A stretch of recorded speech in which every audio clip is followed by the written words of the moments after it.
Cinematic platformers are an interesting genre. It feels like there's only so much you can do gameplay-wise to differentiate one from the other, as the platforming and action is kind of constrained. This leads to this genre of game heavily relying on the puzzles, atmosphere, and story to make itself stand out among the crowd.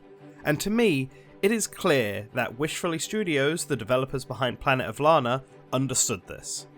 Planet of Lana is a cinematic platformer that focuses on stealth and block-based puzzles in order to get its protagonist, the titular Lana, through its various chapters.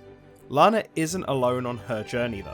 She's accompanied by this adorable little cat creature named Mui, and the game requires that the player gets both through each of the game's puzzles and take advantage of Mui's special properties to advance.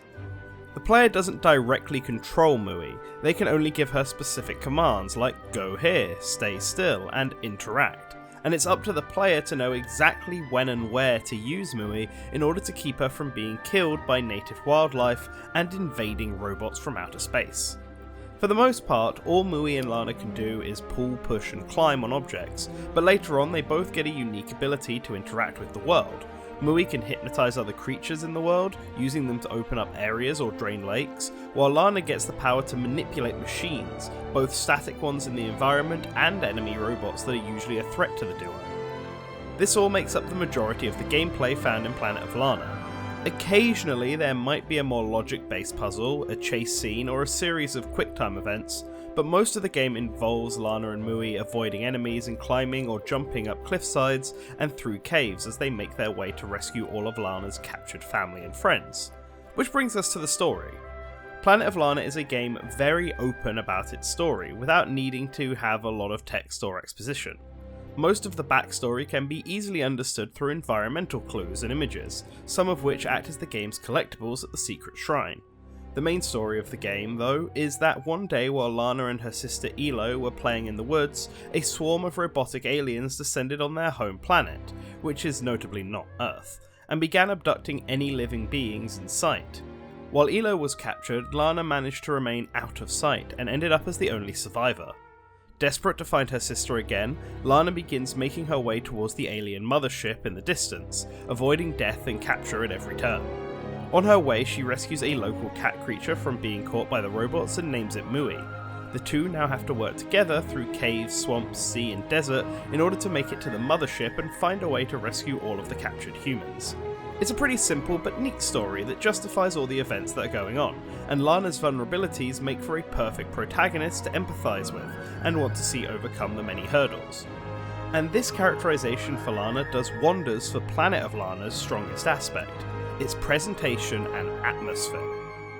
Just by looking, it's obvious how beautiful Planet of Lana looks. Its waterbrush backgrounds and cel-shaded rendering with nary a hard line in sight does a great job of presenting a beautiful looking world, even in the harshest of environments. It's impressive that the developers pulled this look off for both the environments and the characters while still managing to keep it clear to the player where everything is. It does do this often by relying on the yellow paint trick found in a lot of modern games, but it's hardly a big deal here. The full black designs of enemies are also a nice touch. It makes them all look otherworldly and menacing, yet the artists also managed to add enough recognisable features that you can tell what type of animal each one is meant to be representing.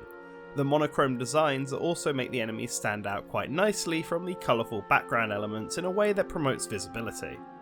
The presentation is solid, but actually it was the sound design that I was most impressed by.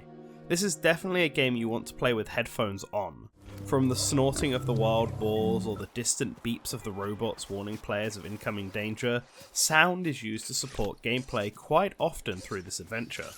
And the soundtrack of the game by Takeshi Furukawa is incredibly cinematic. As I was playing, I could just picture how Planet of Lana might have worked as a really engaging animated movie, and the soundtrack played a huge part of that.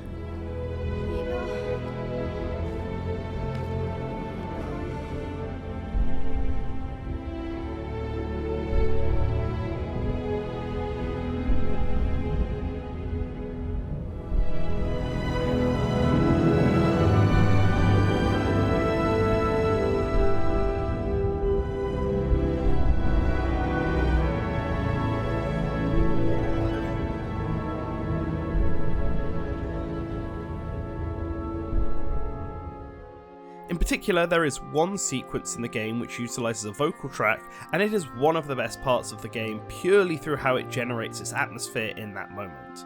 It was beautiful. I have very little criticism of Planet of Lana. I think the player's enjoyment is going to come mostly down to their familiarity with the genre of cinematic platformers and how much they value the non-gameplay aspects of a piece of media like this. From a gameplay perspective, Planet of Lana does everything very well, but nothing that really makes it stand out from the others in its genre. It leaves that up to the presentation and atmosphere, which go above and beyond to provide a memorable experience for the player. So, if that's your vibe, then absolutely check this game out. I want to thank the publisher, Thunderful Publishing, for the review copy. I hope that the new Switch release of the game is a success. Let me know in the comments if this review made you interested in Planet of Lana, or if you've played the game already and what you think of it.